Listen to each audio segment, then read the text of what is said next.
Cory Booker is the mayor of Newark, New Jersey, and one of this nation's leading advocates for revitalizing our urban communities. I know that many of you are familiar with his impressive bio and list of accomplishments, so I'm just going to hit a few of the highlights. Mayor Booker has a BA and an MA from Stanford University, a BA from Oxford University, where he was a Rhodes Scholar, and a JD from New York Law School. I'm sorry, a JD from Yale Law School. After graduating from law school, Mayor Booker worked as a staff attorney with the Urban Justice Center in Newark, and he was elected to Newark City Council at the age of 29. In 2002, Mayor Booker made his first bid for the position of mayor. His campaign was chronicled in the Academy Award-nominated documentary Street Fight. Although he was not elected this time, he established himself as a powerful advocate for change for Newark's communities. He ran again in 2006 and was elected Newark's mayor with over 72% of the vote.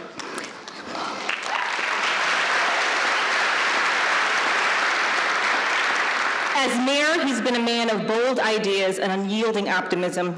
He's worked to revitalize the city, transforming the Newark Police Department and drastically improving the safety of the city.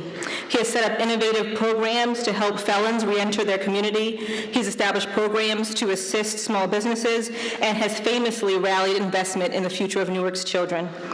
In recognition of his work on behalf of the people of Newark and the way that he has electrified and inspired people around the country on issues of social justice and equality, he's been recognized by numerous publications and organizations.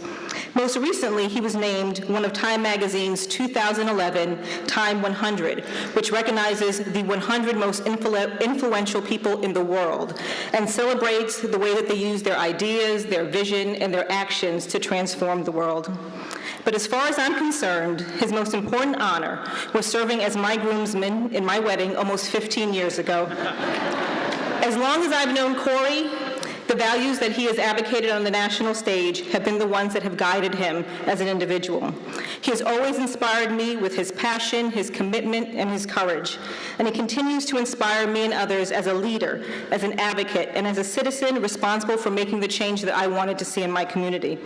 I remember him in his third year of law school driving an incredibly beaten down red Mitsubishi back and forth between New Haven, Connecticut and Newark, New Jersey so that he can work with communities there to develop strategies for change. I know you think that that's not that treacherous, but it's because you all did not see that red Mitsubishi. Every day we feared that Cory would not make it back safely.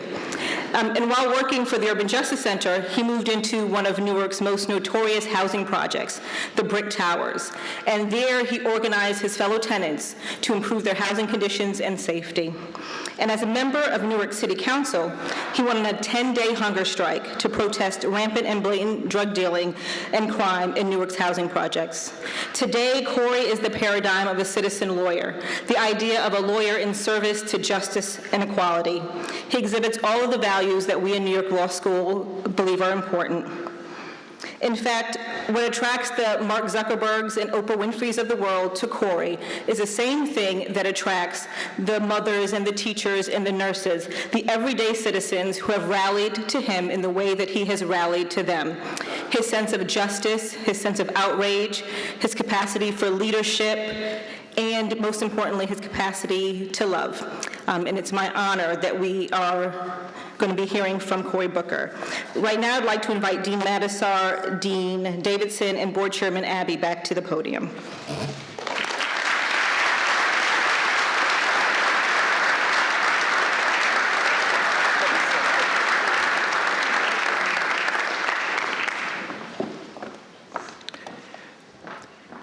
Cory A. Booker, for your outstanding accomplishments. I thought he wasn't here. For your outstanding accomplishments and influence in the field of law, and by the power vested in me by the Board of Trustees of New York Law School, I take great pride in conferring upon you the degree of Doctor of Laws, honoris causa, with all the rights, privileges, and responsibilities thereunto appertaining. Congratulations, Cory.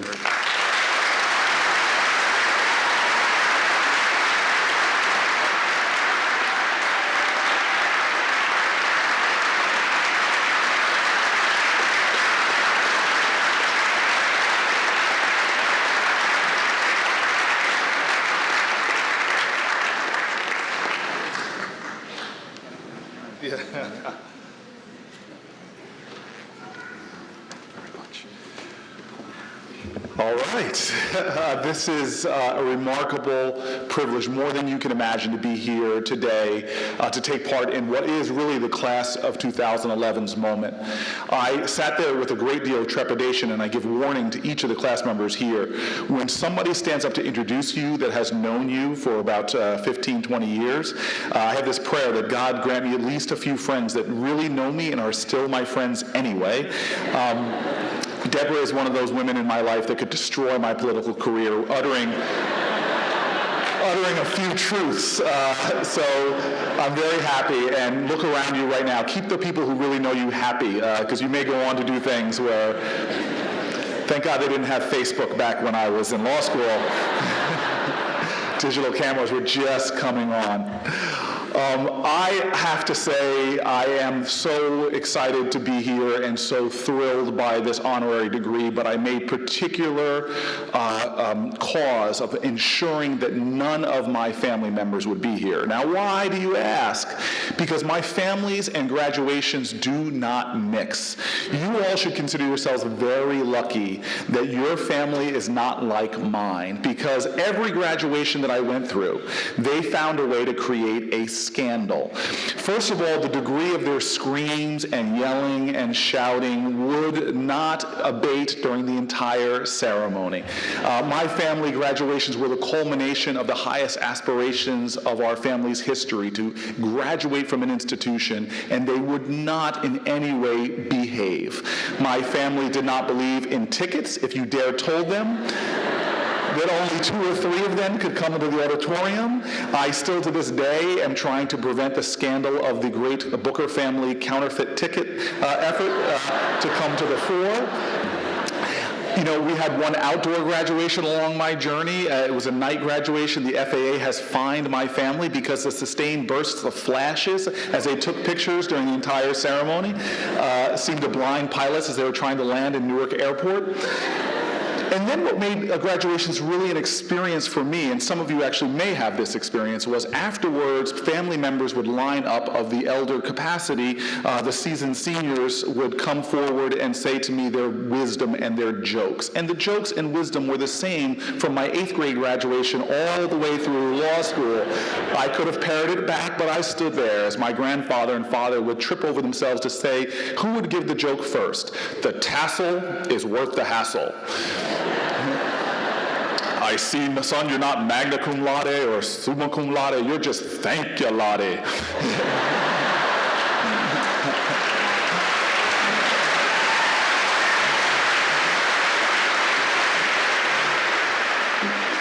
So as the jokes would subside, the wisdom would come out, and I have to tell you, the one thing that I will remember the most is a theme that I would want to share with you in my brief remarks, which my grandfather or my dad would come up to me and say something to the effect of, boy, never forget the degree you hold was paid for by the blood, sweat, and tears of your ancestors.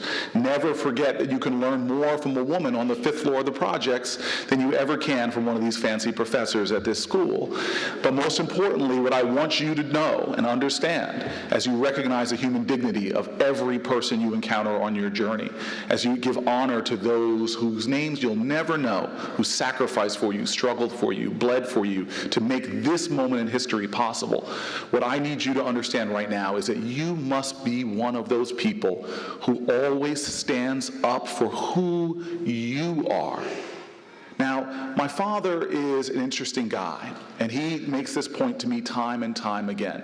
He's a guy, too, that, again, with the same stories for my entire 40-plus years, I have heard, and they get more extreme as they get older. You know, first he went to a segregated school, then it became a one-room schoolhouse. Now the stories, it's a lean-to on the side of a mountain, and, you know, the weather in all of the stories was very bad when I was young. It was always a storm in the mountains of North Carolina. Now, I don't know how it's possible, but somehow my father endured tsunamis up on that mountain. I don't know how the ocean got that high, but, you know, who would call my dad a liar?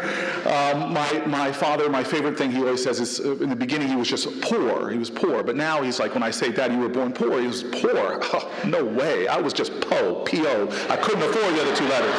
I was a po boy. Well, he tells us one story of being in his one-room schoolhouse, or lean-to, and the teacher comes into this class and says, "Class, I want to teach you all about self-esteem." She stands there and she says, "Anybody in this classroom thinks you're stupid? I want you to stand up right now. If you think you're dumb, let's get it out there. Stand up." And my father says nobody in the classroom moved, and the woman just repeated herself, "Come on now. You think you're dumb? You think you're stupid? Stand up." And my father said this awkwardness was in the classroom, but he finally just pushed his chair back and stood up proudly. And the woman looked at my dad and said, "What's wrong with you, boy? You think you're dumb? You think you're stupid?" And my father said, he scratched his head and said, "Well, shucks, ma'am, I don't think I'm stupid, but I didn't want you to be the only one standing."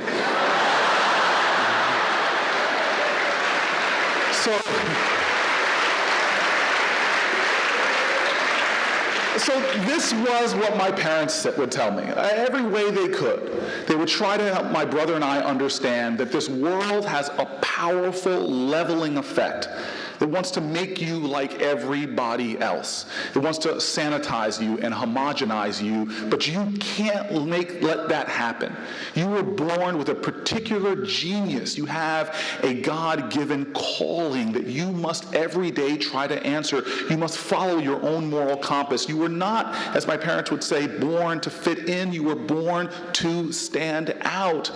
One of our great presidents, Abraham Lincoln, said, "Everyone is born an original, but sadly most die copies." You cannot let that happen. You must stand up for who you are. Because my parents are right. This moment that we are experiencing right now is the result of a profound conspiracy of love. We have been gifted so much, every one of us. We drink deeply from wells of freedom and liberty and justice that we did not dig. We eat lavishly from tables that were prepared for us by our collective ancestors.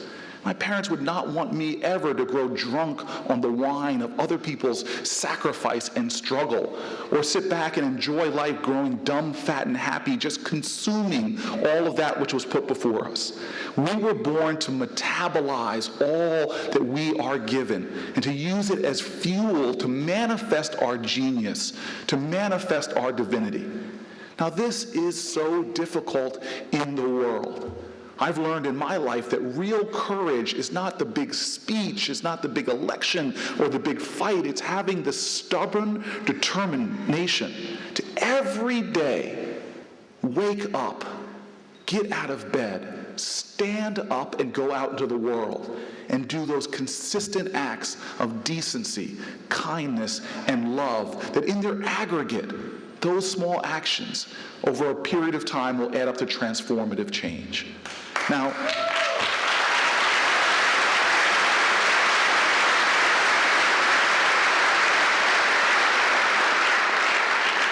this is the gift that I have in my job, is I see heroes of hope. I see the most daring dreamers. I see people who have a profound sense of possibility. But what they are about is getting up every day and not talking about it. Not sitting back in a state of sedentary agitation where they're just upset at the world for not delivering miracles on a daily basis. But they get up and do small things about it. They see within themselves a well of strength and possibility that is limitless, and they bring it to the fore, despite how much the world tries to rain savage circumstances down upon their person. Look, I've tried to give big speeches before in my life. I'll never forget one of my first one at some sort of a graduation. It was a summer program. I was a freshman going into my sophomore year at Stanford University and trying to imprint upon a group of youth that I had been working with in East Palo Alto, a tough neighborhood, trying to imprint upon them a great lesson. And I was an athlete in my younger days, if you all can envision that, please. Back then I was chiseled. Right now I just jiggle. But I was a football player at Stanford, and I had worked with a sports psychologist who did this exercise with some athletes where he said, "Put your hands up as high as you can," and we all did. He said, "As high as you can?" Yes. He said, "Now go 3 inches more," and we just stood on our tiptoes, and he pounced on us with this wisdom and lesson. You can always go farther. You can always do more. So here I was, this summer program for inner city kids in East Palo Alto, and I was ready with my lesson. I said, "Kids, raise your hands as high as you can," and they said, "No." They said, Oh, I'm tired. Oh, brother, put your hand down. He's got BO. This is terrible exercise. What are we doing this for?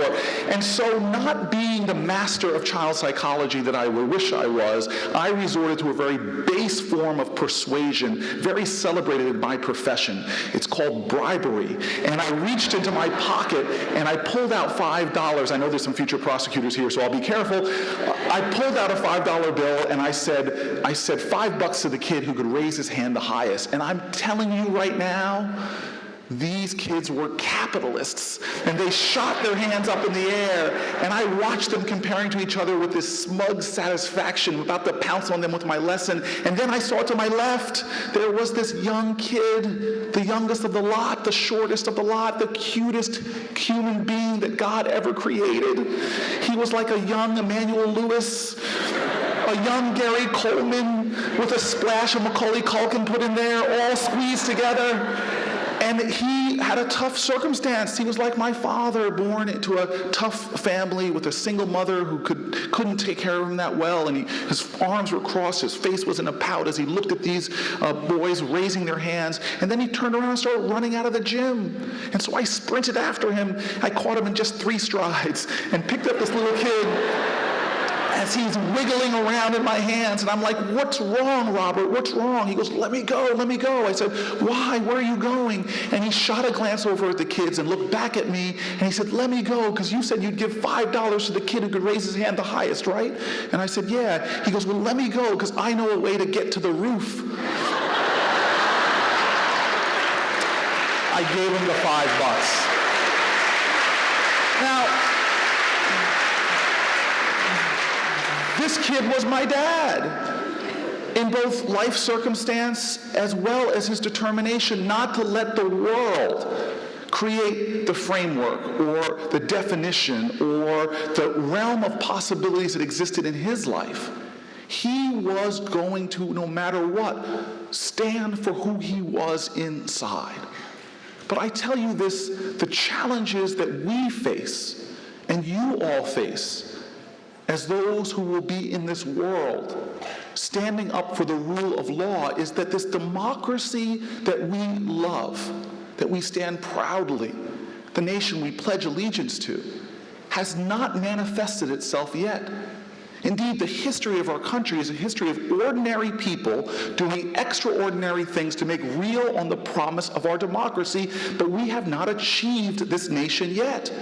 And we cannot be a country whose history is brighter than our future. We must be those folks who understand that we are part of an unfolding story.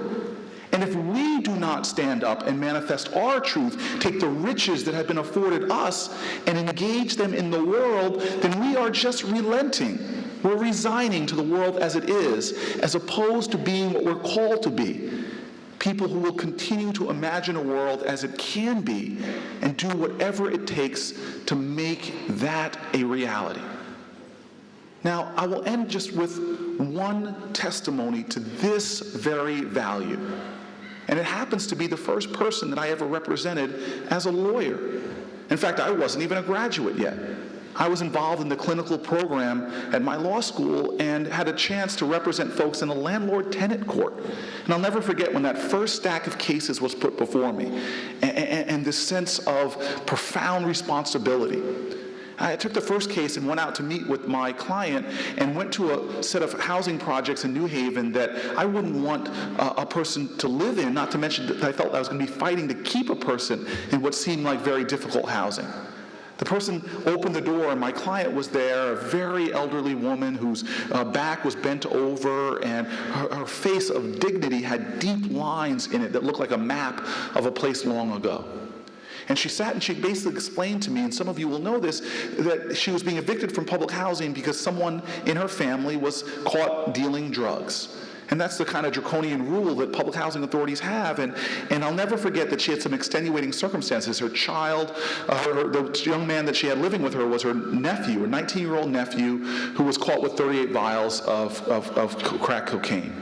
And I remember hearing her extenuating circumstances, that she needed somebody to live with her, to look after her, because she would fall into seizures. She had scars on her face. She had a swollen tongue. She had some severe health issues. And I said, okay, this is outrageous. I remember storming back to my legal center. Here I was, this young, almost lawyer, ready to just get in the face of my supervising attorney. And I was like, this is an injustice. We're going to fight. And I gave her my long speech, and she just sat there patiently listening to me, and she said, look, you're a lawyer. You don't represent your own issues and sense of your own agenda. You've got to let her understand what all the facts are and let her make a choice. And if you push this woman to fight this case, understand this, if she loses, you will be devastated as you go home, but she won't have a home to go to at all. And I've seen a lot of these cases. I know you're a smart young man, but if you had Johnny Cochran and the Dream Team, you might have a difficult time fighting this case, maybe 5 or 10% chance of winning. She said, go get her. Let's have a conference with her. Let's explain the whole picture and the process, and let her make her own decisions.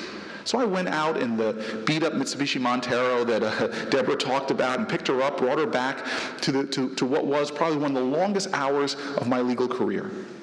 Because as I sat there with this woman, all she could do was cry her eyes out and say, like a little girl, why are they doing this to me? I've done nothing wrong. Why are they doing this to me?